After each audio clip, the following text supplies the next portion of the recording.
Hello बच्चों। तो चल रहा था, 10th में चल रहा था,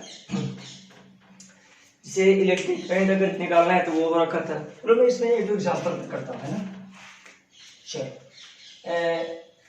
चलो करता हूँ। अच्छा ये बताओ, नोट में मैं कुछ बातें लिखाऊंगा जो तुम्हें भी लिखना पड़ेगा, ठीक है। जैसे Ohm's law is valid, Ohm's law is valid for linear circuit, for linear circuit, circuit linear circuit हो, ठीक है। और लीनियर मतलब क्या हुआ, it's valid for linear circuit which follow, जो फॉलो करता हो, जो फॉलो करता हो V equal to I R, ये क्या हुआ, लीनियर सर्किट होगा। कोई भी जैसे सर्किट में बल्ब लगा, अगर बल्ब में V equal to I R follow करता हो तो वो कहलाएगा लीनियर सर्किट, तो वो ओम्स लॉ वहां पे वैलिड हो सकता है, ठीक है बच्चों। अब जैसे जो V equal to I R follow कर रहा हो वो क्या होता है, लीनियर सर्किट होता है।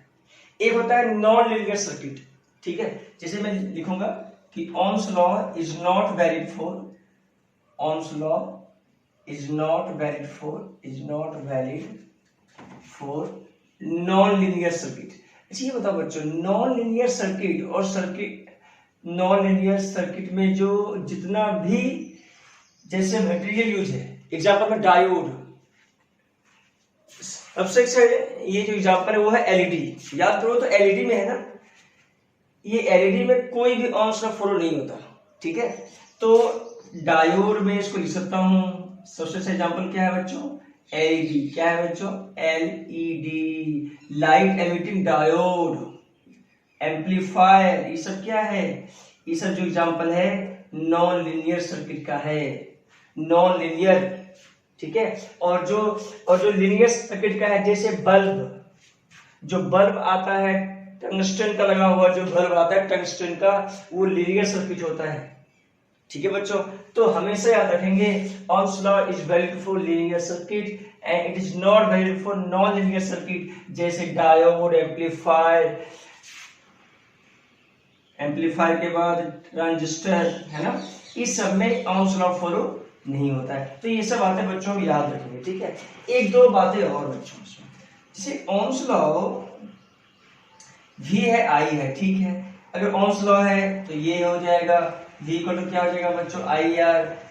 अच्छा ये बताओ, ये y एक्सिस बन गया और ये क्या बन गया, x एक्सिस, ये क्या बन गया m, y equal to M X, m के m यहाँ पे क्या है r, तो थीटा, टेन थीटा बराबर क्या होता है बच्चों, स्लोप होता है जो r के इक्वल आएगा, डिस्टेंस के इक्वल आएगा। Okay sir. अच्छा नॉन लीनियर, ये तो लीनियर सर्किट हो गया क्योंकि ये ओम्स लॉ का ग्राफ बन गया।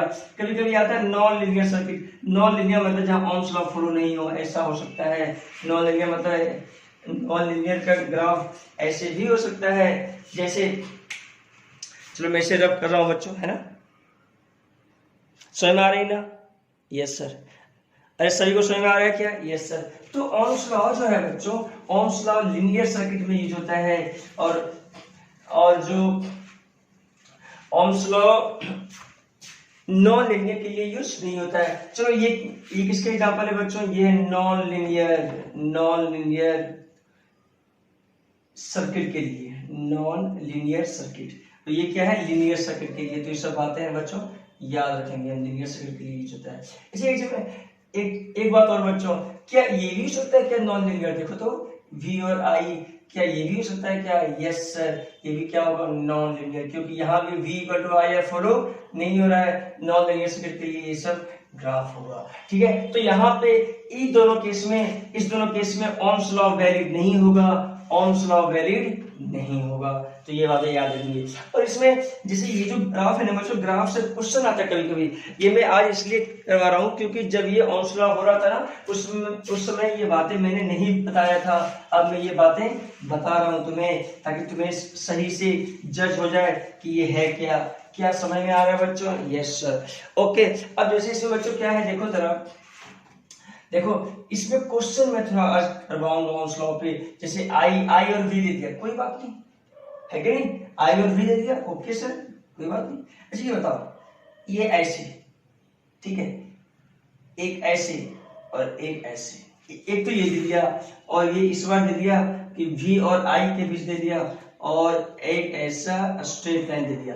बोलता है ए बी सी, तीन स्ट्रेट लाइन है A B C.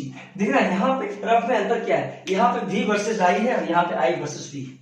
Okay sir, अच्छा मुझे ये बताओ V इक्वल टू क्या होता है आई आर। अगर I y एक्सिस हो तो इसको मैं ऐसा लिखूंगा कि I बराबर V 1/r। I क्या हो गया y एक्सिस, ये क्या होगा x एक्सिस, तो ये क्या होगा बच्चों m होगा स्लोप। तो यहाँ पे जो स्लोप का वैल्यू है, सिंपल सा अगर मैं ऐसा बनाऊं, इसका स्लोप का वैल्यू क्या होगा I और V, ये स्लोप का वैल्यू थीटा, तो tan थीटा बराबर क्या हो जाएगा स्लोप, ये क्या हो जाएगा 1/r, है कि नहीं, 1/r हो जाएगा स्लोप। अगर मैं इसको ऐसा लेकिन मुझे ये बताना है कि तीन कोई रेसिस्टर एबीसी, किसका रेजिस्टेंस सबसे ज्यादा है ये मुझे बताना है बच्चों, ठीक है ना। तो इसमें भी खास बात नहीं है, किसका रेजिस्टेंस ज्यादा है, अगर मुझे वो बात निकालना है तो इसमें कोई खास बात नहीं है। मैं जैसे बताऊंगा वैसे अगर याद हो गया तो इसमें कोई खास बात, इसमें कोई लॉजिक साइन नहीं है। ओहो, चलो मैं करता हूं थोड़ा, देखो बच्चों, देखो प्यारो बच्चों, देखो चलो करता हूं मैं, चल देख। अब बताओ मुझे, सबसे पहले इसमें आ जाओ, चलो इसमें देख एक बार, इसमें देखो V equal to I R है कि नहीं, V equal to I R, ये y एक्सिस, ये x एक्सिस और ये m, ठीक है बच्चों। m मतलब स्लोप tan थीटा बराबर स्लोप r। ओके, किसका रेजिस्टेंस ज्यादा है, सोचो कि जिसका स्लोप ज्यादा है उसका रेजिस्टेंस क्या होगा प्यारे बच्चों, ज्यादा होगा। अब सोचो सबसे ज्यादा स्लोप किसका है, तो सबसे ज्यादा स्लोप a का है, क्योंकि थीटा 3 सबसे ज्यादा एंगल है, स्लोप सबसे ज्यादा किसका है थीटा 3 का, तो उसका रेजिस्टेंस क्या होगा, ज्यादा होगा। जिसका ज्यादा स्लोप उसका ज्यादा रेजिस्टेंस होगा बच्चों, जिसका स्लोप उसका ज्यादा रेजिस्टेंस। और सोचो किसका स्लोप ज्यादा है, तो यहाँ पे देखो तो स्लोप ज्यादा सबसे ज्यादा किसका है, तो सबसे ज्यादा स्लोप है वो है ए का, उसके बाद बी का, उसके बाद सी का। तो सबसे ज्यादा रेजिस्टर जो होगा वो किसका होगा, तो सबसे ज्यादा रेजिस्टर होगा ए का, उसके बाद बी का, उसके बाद सी का। तो ये प्यारे बच्चों ये समझ में आ गया। अब तो इसमें देखो, इसमें जो स्लोप है वो क्या है, स्लोप है m equal to tan theta जो 1/r के इक्वल है। अब सोचो जिसका ज्यादा स्लोप उसका रेजिस्टेंस कम, सही बात है कि नहीं बच्चों, यस सर। अब बताओ किसका स्लोप कम है, सबसे ज्यादा स्लोप कम किसका है, सी का, उसके बाद बी का, उसके बाद ए का। तो सबसे ज्यादा स्लोप जिसका उसका रेजिस्टेंस सबसे कम, तो सबसे ज्यादा स्लोप किसका, सी का, उसके बाद बी का, उसके बाद ए का। क्या अरे बच्चों तुम्हें समझ में आया क्या, ये समझ में आया क्या, ऐसा क्वेश्चन आ जाए एग्जाम में, क्या तुमसे ये बन सकता है क्या, यस सर, अब तो मेरे से बन सकता है। ओके प्यारे बच्चों, चलो क्या समझ में आया चीज का, यस सर, चलो।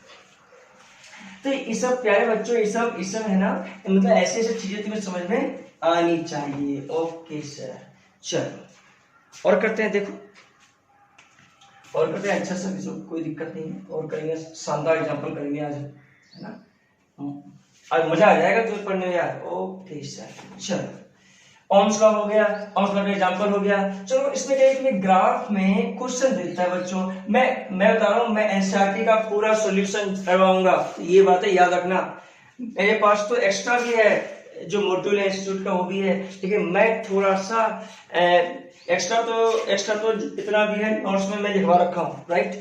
तो सिंपल सी बात है कि मैं एक अलग सा मतलब जो एनसीईआरटी का सॉल्यूशन है ना, उसका मैं सॉल्यूशन पूरा बनाऊंगा और मैं YouTube पे अपलोड करूंगा। तुम चाहे जितना भी शेयर मार लो, चाहे तुम जितना भी शेयर कर लो, तुम्हें मजा आएगा पढ़ने में, इसमें कोई शक वाली बात नहीं है। चलो ये बताओ, ऐसा कोई है ग्राफ, देख 30 डिग्री, बोलते हैं फाइंड रेजिस्टेंस, और सोचो V equal to I R, y axis, x axis, ये m, y equal to M X, m क्या है तो tan थीटा है, और tan थीटा कितना है I के साथ, तो tan 30 डिग्री।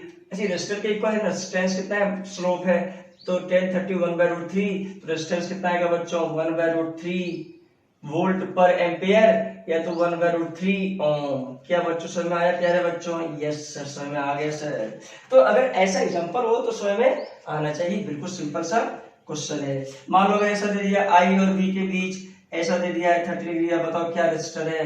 तो मुझे पता है कि v equal to I R, ठीक है ना, और I equal to v into 1/r।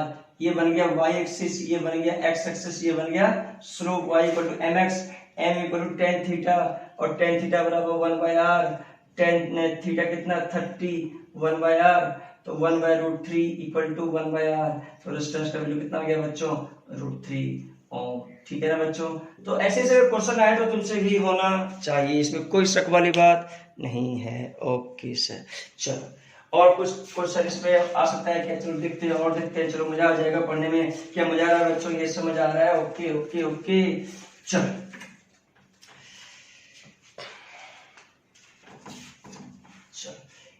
Graph में कभी कभी ऐसा भी आ सकता है प्यारे बच्चों, देखो ऐसा भी आ सकता है, ऐसा ये लीनियर है ना ग्राफ। ओके सर 1 2 ठीक है 3 सॉरी 1 2 ठीक है, और भी आ सकता है, जैसे मान लो ये 2 है तो ये कितना होगा 4, राइट, लीनियर होना चाहिए बिल्कुल। ठीक है, ये अगर मान लो 3 है तो यहाँ कितना आना चाहिए 6। ठीक है प्यारे बच्चों, तो ऐसे ऐसे चीजें याद होनी चाहिए। अच्छा ये बोलो ऐसा गिवन है तो मुझे अगर बोल रहा है कि रेजिस्टेंस क्या होगा, अरे किसी को भी डिवाइड कर दो, देखो यहाँ रेजिस्टेंस हो चाहे यहाँ रेजिस्टेंस हो जाए क्या आएगा इक्वल आएगा।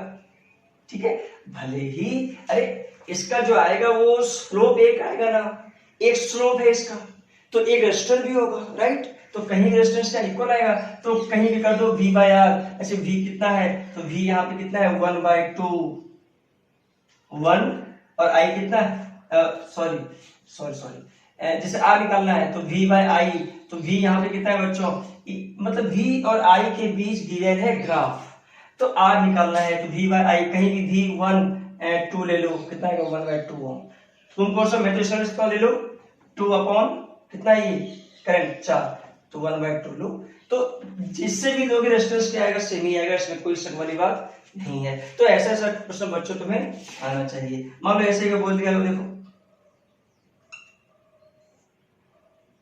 अब निकालना है 1 2, मान लो ऐसे 4 2। अब बोलता है कि मुझे बताओ रेजिस्टेंस कितना होगा, तो रेजिस्टेंस क्या है यार, resistance equal to v upon i। v कितना देखें यहाँ, v कितना है, v है 2 और i कितना 1 2 ओम। तो ऐसे ऐसे बातें आना चाहिए। v/i कहीं भी एक ले लो, लीनियर है, लीनियर मतलब क्या स्ट्रेट लाइन है, स्ट्रेट लाइन पे कहीं भी आंसर क्या आएगा सेम आएगा, इसमें कोई शक वाली बात नहीं है। चलो अब थोड़ा सा हम करते हैं जूल्स हीटिंग, है ना। जूल्स हीटिंग मतलब क्या होता है, जूल्स लॉ ऑफ हीटिंग जैसे क्या होता है, तो आज उसके बारे में थोड़ा हम डील करेंगे। तो सबसे पहले की जो बात है वो बात कुछ ऐसा है, चलो एक कोई न्यूमेरिकल है जो शायद बच्चों को नहीं आता, शायद बच्चों को नहीं आता, क्योंकि वो जो न्यूमेरिकल है ना वो किसी के बस की बात नहीं। ठीक है क्या, यस सर। अब क्या न्यूमेरिकल थोड़ा हम सीखेंगे, क्या बोलता है सुनना पड़ेगा। A wire of resistance R is twisted, क्या बोला बच्चों, ट्विस्टेड, ट्विस्ट हो गया थ्रू 180 डिग्री। कैसे 180 डिग्री, एट इट्स मिडिल, कहां पे मिडिल पे ट्विस्ट हो गया 180 डिग्री पे।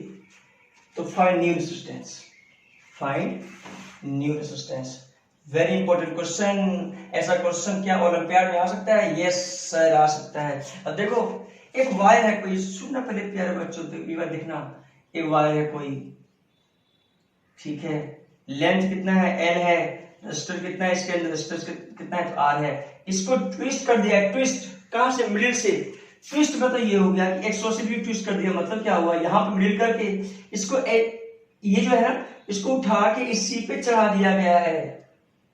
क्या बोला, इसी पे चढ़ा दिया गया है, तो ना इट बिकम थिक वायर। क्या बोला बच्चों, ये क्या बन जाएगा, थिक वायर बन जाएगा। इसको ट्विस्ट कर दिया है 180 डिग्री, मतलब यहाँ पे ऐसे करके उठा के इसी पे चढ़ा दिया गया है वायर को, बोलता है रेस्टेंशन क्या होगा। अब सोचो इसका लेंथ कितना है, मिडिल से किया है तो मिडिल से लेंथ अब कितना हो जाएगा, L/2 हो जाएगा। और एरिया क्या हो जाएगा, अच्छा इसका एरिया अगर A मान लो क्रॉस सेक्शन एरिया, तो इसका एरिया कितना हो जाएगा 2A, इसमें कोई दिक्कत वाली बात नहीं है। इसका मतलब रेडियस 4 टाइम्स इंक्रीज कर जाएगा। क्या बोला बच्चों, क्या बोला, कोई दिमाग में गया? अरे इसका अगर एरिया A हो तो डबल इस पे चढ़ा दो तो एरिया कितना 2A। अब सोचो कि R बराबर रो L/A, ठीक है, इसी वायर को किया मतलब मटेरियल क्या है सेम, तो R1/R2, L1/A1, L2/A2, ठीक है बच्चों। तो R1/R2 क्या, तो R/R2, R2 निकालना है इसका, ठीक है। L1 L, A1 तो A, 2A, और ये L/2, A cancel, L cancel, ऊपर आ गया R/R2 4, तो R2 कितना हो गया R/4, मतलब 1/4 टाइम्स रेजिस्टेंस डिक्रीज हो गया। ठीक है प्यारे बच्चों, समझ में आया क्या? यस सर मुझे समझ में आ गया। क्या तुम्हें सही से समझ में आ गया क्या? यस सर मुझे समझ में आ गया। ओके, ऐसा ऐसा न्यूमेरिकल तुम्हें अगर आ गया इसमें कोई शक वाली बात नहीं है, तुम्हें कोई हिला नहीं पाए, क्योंकि तुम्हें एक कॉन्फिडेंस जाएगा अंदर से, ओ मुझे तो ये आ गया, क्या शानदार न्यूमेरिकल है। हाँ बिल्कुल शानदार है, इसमें कोई शक वाली बात नहीं। ठीक है क्या, चलो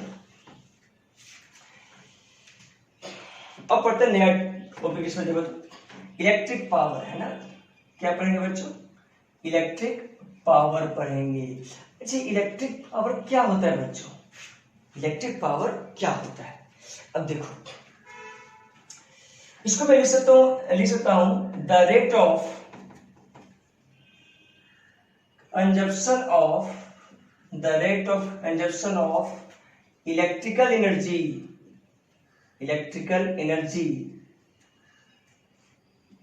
is called इलेक्ट्रिक पावर। इसे याद रखो, तो इलेक्ट्रिक पावर सॉरी जो पावर होता है वो क्या होता है, the rate of doing work is called power. यहां लिखा the rate of consumption of electrical energy, मतलब इलेक्ट्रिकल एनर्जी हो या तो इलेक्ट्रिकल में जो वर्क डन हो, किसी चार्ज का पोटेंशियल डिफरेंस के रीजन से जो वर्क डन हो, है ना, उसका रेट, उसे क्या कहलाएंगे, कहलाएगा वो पावर। तो बच्चों सबसे पहले याद रखो, जो पावर होता है वो work done in moving charge, work done या एनर्जी बोल दो कोई दिक्कत नहीं है, in moving charge upon time taken. ठीक है, तो पावर जो होगा ना वो वर्क डन अपॉन टाइम। अच्छा ये बताओ, वर्क डन अगर पूछे इलेक्ट्रिकल में कि वर्क डन क्या होता है, अगर याद रखो किसी चार्ज को पोटेंशियल डिफरेंस, जैसे 10 वोल्ट से 20 वोल्ट किसी चार्ज को ले गया तो वर्क डन क्या होगा, Q डेल V, है कि नहीं बच्चों? तो Q डेल V क्या, Q del V 20 minus 10, 10 minus 20, सही बात है कि नहीं? तो ये माइनस 10 की, तो ऐसे ऐसी बात याद रखता। तो ये वर्क डन है, मतलब Q इंटू V, तो Q इंटू V या तो डेल V कोई बात नहीं अपॉन T, मतलब किसी पोटेंशियल डिफरेंस के अक्रॉस किसी चार्ज को ले जाए, वही तो वर्क डन होता है यार। ओके सर, ठीक है सर, समझ में आ गया, वही क्या होता है, वर्क डन होता है। ओके अच्छा बच्चों ये बताओ, I बराबर क्या होता है, Q by T, charge flown with respect to time is called current. Okay sir, और V बाई R भी क्या होता है बच्चों, करंट, इसमें कोई शक वाली बात नहीं है। ओके सर, तो वर्क डन क्या है, QV, तो Q by T that is I, तो ये बन गया VI। तो इलेक्ट्रिकल पावर का फॉर्मूला याद रखेंगे, इलेक्ट्रिकल पावर का फॉर्मूला क्या होता है, P equal to V into I।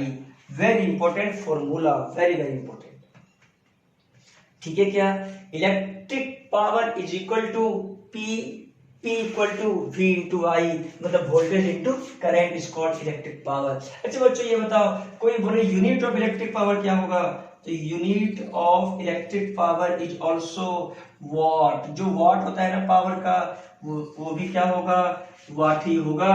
और वोल्टम by time, joule per second, और बोलो वोल्टेज, अरे ये है ना पोटेंशियल डिफरेंस, क्या होता है, वोल्टेज इनटू करंट, तो वोल्टेज एम्पियर।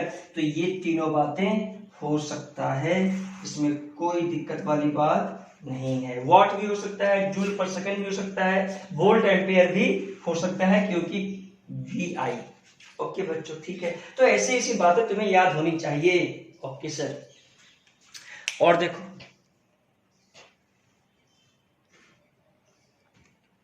ठीक है बच्चों, ओके सर, और कुछ इसमें।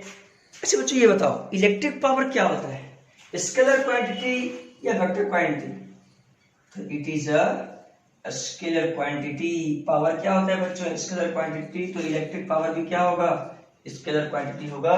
ये सब बातें मुझे दिमाग में रखना पड़ेगा।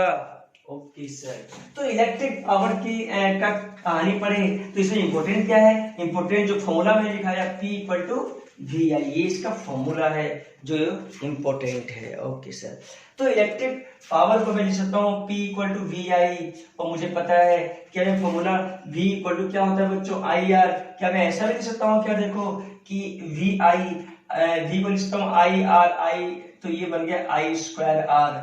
ठीक है, तो एक formula P equal to V I, और एक formula I square into R, और एक और फॉर्मूला है V, आई को रख दो V बाय आर, आई को रख दो V बाय आर, इसी में रख दो आई का वैल्यू V बाय आर, तो ये बन गया V स्क्वायर बाय आर। तो तीन फॉर्मूला है बच्चों, P equal to V I, देखो आया है उसी से, किससे, V equal to I R से।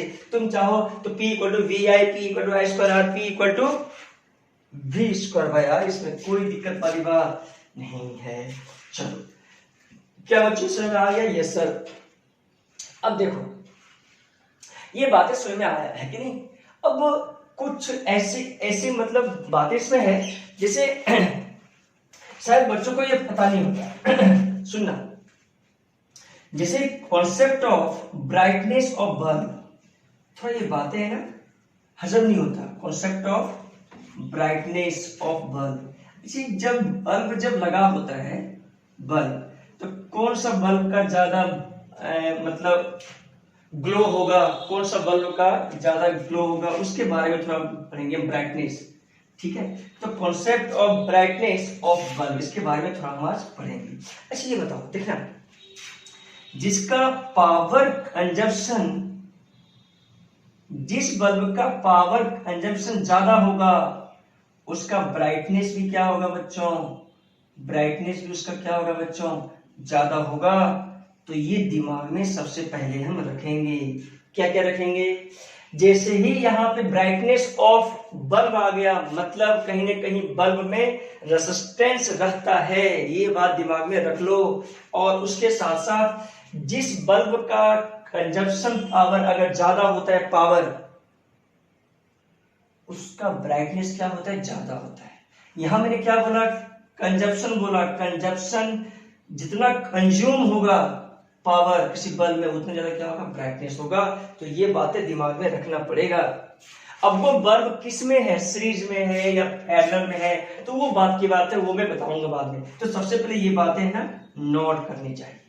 ठीक है, ठीक है सर, ठीक है सर, मुझे पता ये बातें चल गया कि ऐसी ऐसी बातें। अच्छा बच्चों ये बताओ, कोई अगर बल्ब है, ऐसा होता है, ठीक है, लिखा हुआ है, इसका रेटिंग दिया हुआ, क्या दिया हुआ है, रेटिंग। देखो जो बल्ब होता है ना, बल्ब देखोगे तो ऊपर में उसका रेटिंग लिखा होता है, ऊपर में या तो नीचे में रेटिंग लिखा होता है। 100 वाट का बल्ब है कि नहीं, 20 वोल्ट, 20 वोल्ट का 100 वाट का बल्ब, ठीक है, ऐसा लिखा जा सकता है। मतलब लिखा होता है 100 वाट का बल्ब है, कितने वाट का बल्ब है, 100 वाट का बल्ब है, और ये 20 वोल्ट तक का, कितने तक का, 20 वोल्ट तक का।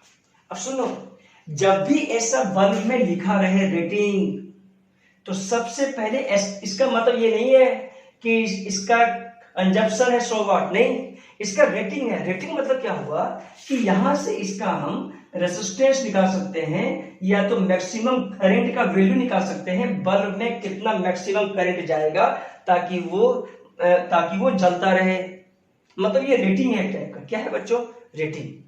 अब देखो, अगर 100 वाट और 20 वोल्ट लिखा हुआ है, मतलब रेजिस्टेंस का वैल्यू क्या होगा? मुझे पता है P = V²/R, तो R का वैल्यू क्या होगा बच्चों? V²/P, है कि नहीं? तो V² कितना? 20 × 20/100, कितना बच गया बच्चों? देखो 4, मतलब 4 ओम का ये रेजिस्टेंस होगा।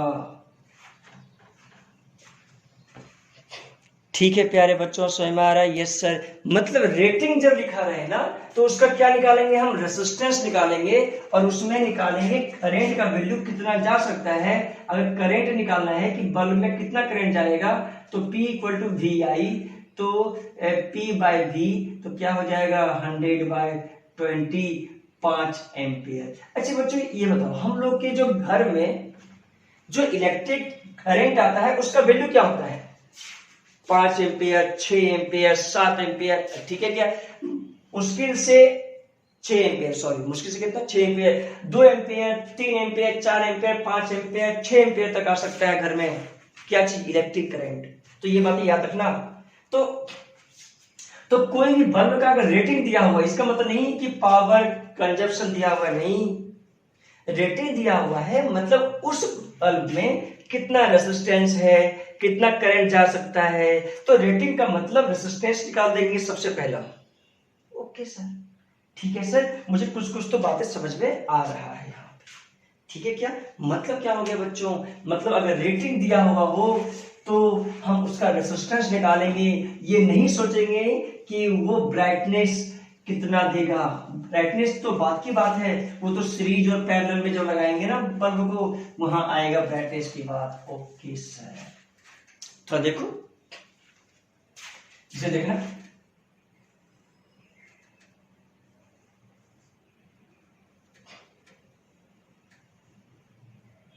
देखो 100 वाट का बल्ब है, 100 वाट 20 वोल्ट, राइट? ओके सर, ठीक है।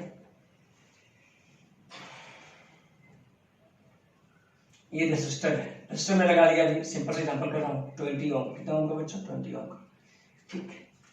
अब क्वेश्चन है, और वोल्टेज जो ये है ना, ये तो रेटिंग गिवन, क्या गिवन है बच्चों? रेटिंग, याद रखना। और ये जो है गिवन है, मान लिया मैंने 5 वोल्ट, कितने वोल्ट का बैटरी? 5 वोल्ट। बोलता है find current from the battery. क्या बोलता है बच्चों? Find current from the battery. Battery से कितना करंट गया होगा ये निकालना है। अब देखो करंट और निकालना है, सुनो। Find equivalent resistance across the battery, equivalent resistance across the battery, across the battery। चलो करते हैं। देखो तो सबसे पहले निकालते हैं इक्विवेलेंट रेजिस्टेंस। अब बताओ ये बल्ब का रेटिंग गिवन है, रेटिंग गिवन है तो इसका रेजिस्टेंस निकाल सकते हैं। R = होता है ना P = V²/R, तो रेजिस्टेंस कितना हो जाएगा? तो 20 × 20/100 कितना आ गया बच्चों? ये 5, ये 4, कितना आ गया? 4 ओम। मतलब इसका रेजिस्टेंस कितना है? 4 ओम। तो इक्विवेलेंट रेजिस्टेंस जो होगा अक्रॉस बैटरी वो क्या हो जाएगा बच्चों? R इक्विवेलेंट आ जाएगा कितना? 20 + 4 कितना आ गया? 24 ओम। ये इक्विवेलेंट रेजिस्टेंस का वैल्यू आ गया, ठीक है। एक तो आंसर आ गया इसका। अब निकालना क्या है? Current from the battery. तो करंट फ्रॉम द बैटरी क्या होगा? तो बैटरी से करंट की बात बोल रहा है, तो V = I R equivalent. Current from the battery, battery में कितना? 5 वोल्ट। I R वैल्यू कितना है? तो 24, तो I का वैल्यू कितना आ जाएगा बच्चों? तो 5/24 एम्पियर। सॉल्व कर दो, ये करंट फ्रॉम द बैटरी निकल गया। तो ये सबसे आसान सा एग्जांपल है। अगर बल्ब में रेटिंग दिया हुआ है और अगर ऐसा बातें निकालना है तो हम क्या करेंगे? बल्ब में जो रेटिंग दिया हुआ है उसे क्या करेंगे? निकाल देंगे। हम क्या निकाल देंगे? उसमें निकाल देंगे हम रेजिस्टेंस निकाल देंगे, ठीक है बच्चों। समझ में आ गया क्या? Yes sir. अच्छा एक चीज बताओ, मुझे, चलो ये 100 और 20 है, इसमें कितना करंट का वैल्यू आ सकता है? मैक्सिमम करंट का वैल्यू आ सकता है P = VI 5 एम्पियर, और जा कितना रहा इतना करंट जा रहा है। ठीक है, यहाँ भी तो रेजिस्टेंस है कि नहीं है, ठीक है, तो वो बात कुछ अलग है, ठीक है ना। मतलब मैक्सिमम करंट यहाँ पे जा सकता है 5 एम्पियर, और जा रहा है इतना। इतना क्यों जा रहा है? क्योंकि साथ में क्या है, 20 एम्पियर 20 ओम भी रेजिस्टर है, इसलिए। ठीक है क्या? ओके सर, चलो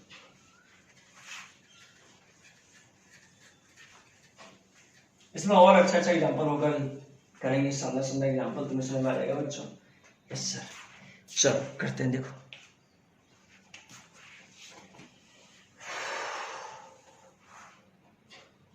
चलो मैं थोड़ा ब्राइटनेस ऑफ बल्ब करता हूं, ठीक है ना।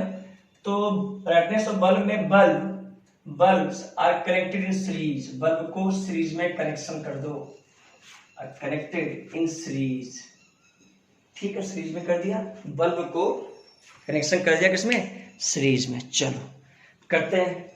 ब्राइटनेस ऑफ बल्ब की बात हो रही है यहाँ पे, तो सीरीज में बल्ब लगा दो। ओके, सीरीज में बल्ब लगा दो। ओके चलो लगा दिया, ठीक है लगा दिया।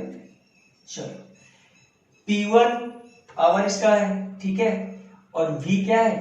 वोल्टेज है। P2 पावर है और V क्या है? वोल्टेज है। वोल्टेज क्या है? दोनों बल्ब का सेम है, गिवन है, दोनों का वोल्टेज क्या है बच्चों? सेम है। बोलता है किसका ब्राइटनेस ज्यादा होगा?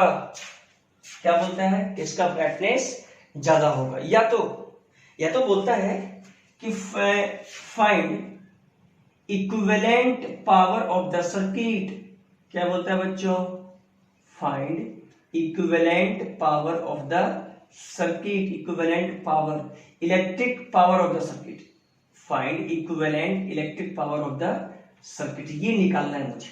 ठीक है, अब देखो, अब देखना यहाँ पे इक्विवेलेंट पावर की बात है। यहाँ पे याद रखना, इक्विवेलेंट अगर पावर निकालना हो ना, इक्विवेलेंट पावर किसका? सर्किट का, मतलब कितना पावर इस सर्किट में गया वो निकालना है। अगर किसी एक बल्ब का देखो तो इसमें पावर कितना है? P1, इसका पावर कितना है? P2, इसका वोल्टेज कितना है? V, इसका वोल्टेज कितना है? V। ठीक, तो देखना इस सर्किट में कितना पावर गया है टोटल, वो निकालना है, इक्विवेलेंट। ठीक है, मुझे बताओ बच्चों कि R इक्विवेलेंट का वैल्यू कितना है? तो दोनों सीरीज में है। अच्छा, इसमें बल्ब में क्या होता है? रेजिस्टर होता है, तो R1 और ये R2, तो R1 प्लस R2। ठीक है, अच्छा मुझे बताओ इसको मैं क्या लिख सकता हूं? जैसे R इक्विवेलेंट लिखूंगा, अगर मैं इसका इक्विवेलेंट बनाऊं, मैं R इक्विवेलेंट बना दिया, और बैटरी तो वही लगेगा बच्चों। यस सर, तो जो पावर लगेगा इसमें, पावर इक्विवेलेंट उसको मैं क्या लिख सकता हूं? देखो P equal to V square by R, तो पावर इक्विवेलेंट और R इक्विवेलेंट, वोल्टेज तो वही लगा हुआ है। ठीक है, तो R इक्विवेलेंट को लिखता हूं मैं V square upon P equivalent. ठीक है प्यारे बच्चों, ओके सर, R इक्विवेलेंट को। ठीक है, R1 क्या लिखता हूं? तो R1 को मैं लिखता हूं यार, R1 क्या लिखता हूं मैं? V स्क्वायर अपॉन P1, और R2 को V स्क्वायर अपॉन P2, तो V square upon P1 plus V square upon P2, V square cancel out, common ले लो, तो 1 upon P equivalent equal to 1 upon P1 plus 1 upon P2। बोल रहे हैं कि दो बल्ब है जिसका पावर रेटिंग P1 P2 है और दोनों सेम वोल्टेज पे है। अगर दोनों को सीरीज में लगा दूं तो मुझे बताओ पावर इक्विवेलेंट कितना होगा? तो पावर इक्विवेलेंट अगर होगा तो याद करो, सीरीज में R1 प्लस R2 होता है, और पैरेलल में क्या होता है? 1 upon R equivalent equal to 1 upon R1 plus 1 upon R2, वही चीज है। अगर 3 बल्ब होगा तो प्लस 1 अपॉन P3, अगर 4 बल्ब होगा सीरीज में प्लस 1 अपॉन P4, ऐसे हो सकता है। अगर 2 बल्ब हो, इसको सॉल्व करोगे तो P इक्विवेलेंट कितना आ जाएगा बच्चों? P1 इंटू P2, इसको सॉल्व कर दो, P1 प्लस P2, ये आ जाएगा power equivalent of the circuit. अगर 3 बल्ब हो तो यहाँ पे क्या हो जाएगा? प्लस 1 अपॉन P3, 4 बल्ब हो 1 अपॉन P4, ऐसा हो सकता है, इसमें कोई दिक्कत वाली बात नहीं है। क्या बच्चों समझ में आ गया क्या? यस सर समझ में आ गया। क्या ऐसे ऐसी बातें तुम्हें समझ में ये समझ में आ जाता है क्या? यस सर, ओके ठीक है। क्या ये बल्ब था किसमें? सीरीज में कनेक्टेड था। अब बल्ब पढ़ेंगे हम जो पैरेलल में कनेक्शन होगा, तो bulb are connected in parallel, तो बल्ब को कैसे कनेक्टेड करेंगे पैरेलल में? Are connected in parallel. Parallel की बात में करता हूं, थोड़ा देखो पैरेलल की बात कर रहा हूं।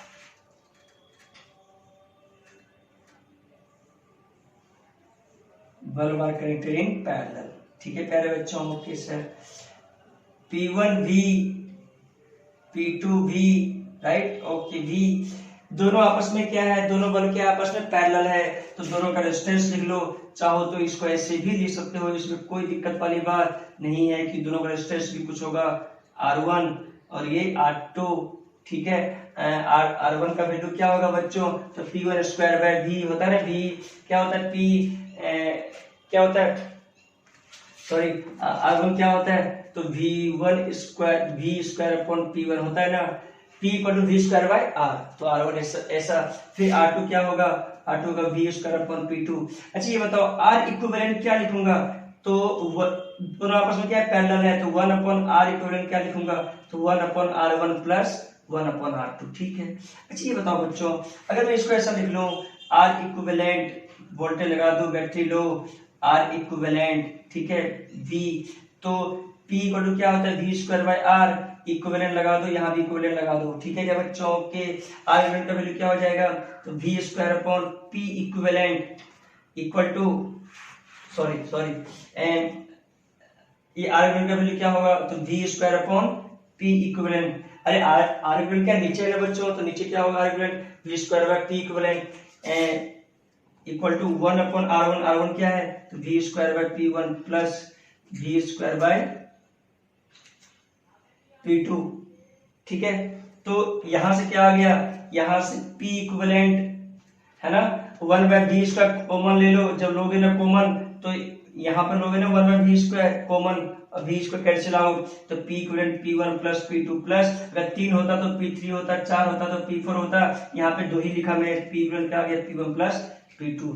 मतलब इक्विवेलेंट जो इलेक्ट्रिक पावर आ गया पूरा सर्किट का, वो कितना आ गया, P इक्विवेलेंट, तो P1 प्लस P2 इतना पावर कंज्यूम करेगा। कब, जब पैरेलल में हो, और जब सीरीज में होगा तो क्या होगा, 1 upon P equivalent equal to 1 upon P1 plus 1 upon P2 plus 1 upon P3। Okay sir.